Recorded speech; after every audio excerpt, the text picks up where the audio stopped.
27 رجب کی شب کے بارے میں عوام الناس میں یہ بات مشہور ہو گئی ہے کہ یہ شب معراج ہے۔ سب سے پہلی بات تو یہ ہے کہ 27 رجب کے بارے میں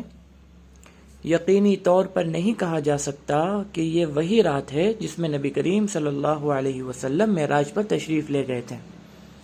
کیونکہ اس بارے میں مختلف روایتیں ہیں۔ بعض روایتوں سے معلوم ہوتا ہے کہ آپ صلی اللہ علیہ وسلم ربیع الاول کے مہینے میں تشریف لے گئے تھے،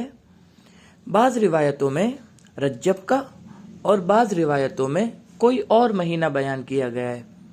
اس لیے پورے یقین کے ساتھ نہیں کہا جا سکتا کہ کون سی رات صحیح معنوں میں معراج کی رات تھی جس میں حضرت صلی اللہ علیہ وسلم معراج پر تشریف لے گئے۔ اس سے آپ خود اندازہ کر لیں کہ اگر شب معراج بھی کوئی مخصوص رات ہوتی اور اس بارے میں کوئی خاص احکام ہوتے تو اس کی تاریخ اور مہینہ محفوظ رکھنے کا اہتمام کیا جاتا، لیکن چونکہ شب معراج کی تاریخ محفوظ نہیں تو اب یقینی طور سے 27 رجب کو شب معراج قرار دینا درست نہیں۔ پھر دوسری بات یہ ہے، یہ واقعہ معراج ہجرت سے پہلے مکہ مکرمہ میں پیش آیا۔ اس واقعے کے بعد تقریباً 12 سال تک آپ صلی اللہ علیہ وسلم دنیا میں تشریف فرما رہے، لیکن اس دوران کہیں ثابت نہیں کہ آپ صلی اللہ علیہ وسلم نے معراج کے بارے میں کوئی خاص حکم دیا ہو یا اس کو منانے کا اہتمام فرمایا ہو یا اس بارے میں یہ فرمایا ہو کہ اس رات میں شب قدر کی طرح جاگنا زیادہ اجر و ثواب کا باعث ہے۔